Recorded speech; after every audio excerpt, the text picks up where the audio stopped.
While the Ukrainian people fight bravely to preserve their democracy, we here in the U.S. are also engaged in a fight to protect our democracy. And that includes making sure we hold accountable the people who tried to overturn the 2020 presidential election and keep the losing candidate, Donald Trump, in power. Big night, a big part of that fight, right now is happening in our courts. And now the Department of Justice appears to be linking something Donald Trump said in the lead up to January 6th to the actions of one of the accused conspirators, Enrique Tarrio, the former head of the Proud Boys. In a court filing yesterday, the DOJ said Tarrio created an encrypted messaging group for, quote, national rally planning. And he did this just one day after, quote, plans were announced for a wild protest in Washington, D.C. on January the 6th. And we all know who made that announcement. It was former President Donald J. Trump, who tweeted to his supporters in public, be there, we'll be wild. Now, Tarrio is charged with conspiring with other leaders of his far-right group in planning the Capitol attack and trying to disrupt the certification of the election. And today, a judge in Florida ordered that he be detained until trial. Joining me to discuss and help us understand the latest is Glenn Kirshner, former federal prosecutor and an MSNBC legal analyst. So let's start with a document that was found in Enrique Tarrio's possession, which lays out a plan to storm the government buildings, similar to what happened on January 6th at the Capitol.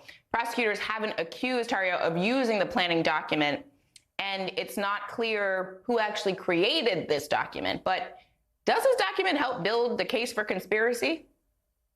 Yeah, the case for conspiracy against Enrique Tarrio and other members of the Proud Boys is pretty compelling. If you read the government's 21-page motion in support of pretrial detention, the prosecutors are seeking to have Tarrio jailed while he awaits trial. It's a pretty compelling set of facts and circumstances showing that Enrique Tarrio is going to have a really rough time defending himself at trial. Of course, he'll have the opportunity, I assume, to negotiate with the government, perhaps plead guilty and flip and provide information on others, become a cooperating witness. But the other thing that this motion brings into full focus, Zerlina, is that, you know, the government, the prosecutors at the Department of Justice seem to be creeping toward announcing that Donald Trump is criminally responsible for the insurrection. The reason I say that is because, as you just pointed out, for the first time, they kind of dropped the nugget in this motion in the Tarrio case, saying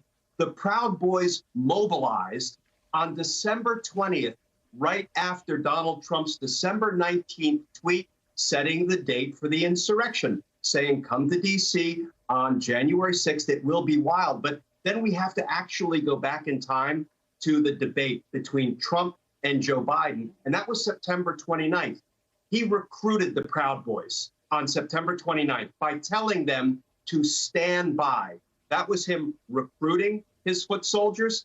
And then he set the date. He activated them with that tweet, come to D.C. on January 6th, will be wild. And then he deployed them. He launched the attack on January 6th by telling everyone, go to the Capitol and stop the certification of the election. He didn't use the term certification of the election. He said, go down there and stop the steal. The beauty of him using the word steal is the prosecutors can prove that even he was told by his own executive branch officials and agency that it wasn't stolen. That provides direct evidence of Donald Trump's corrupt intent. So those three dates in combination, when he recruited, then activated, then launched the Proud Boys and others, boy, Zerlina, this is a criminal conspiracy indictment that virtually writes itself.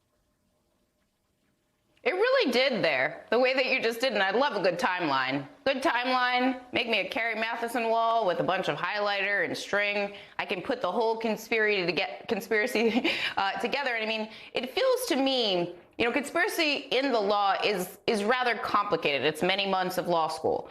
But one of the things about this is that, as you just explained it, it seems kind of simple. A bunch of different people working in their own silos had the common scheme of trying to stop the steal as directed by Donald Trump, who said, it will be wild.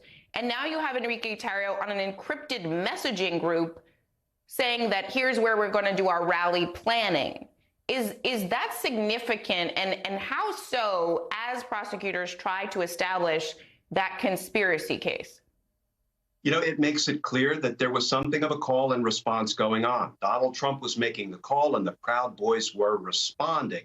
And, you know, this involves the more we learn about Tarrio and the Proud Boys' conduct, their activities, you know, this was really detailed planning. I mean, they literally had command and control plans in place to attack the Capitol.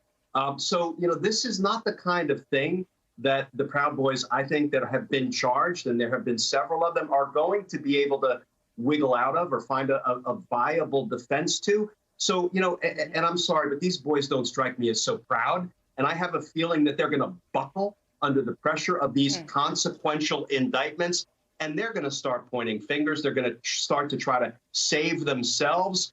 And one of the open questions is, how far up the criminal food chain does their knowledge go? How far up the command structure of the insurrection? And of course, we know Enrico Tarrio was right there shoulder to shoulder with Roger Stone throughout much of this. That would seem to be the next logical stop for the prosecutors if they're going to begin to include other potential defendants in this conspiracy indictment. We may see Roger Stone coming in next. That was actually my next question, because in the recent reporting in the Washington Post, where the Roger Stone documentary footage was released and leaked to the public, there's a screen grab of his cell phone.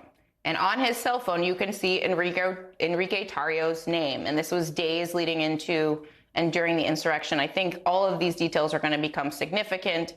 I don't think we have more time to talk about Ginni Thomas. I was going to ask about that.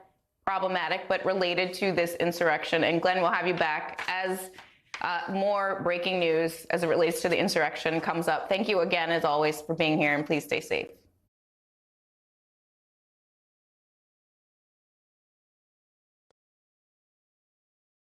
Hi, I'm Zerlina Maxwell. Thanks for checking out our channel on YouTube. You can see more from Zerlina by clicking any of the videos on this screen, and make sure you subscribe below to stay up to date on the day's biggest stories. Thanks for watching.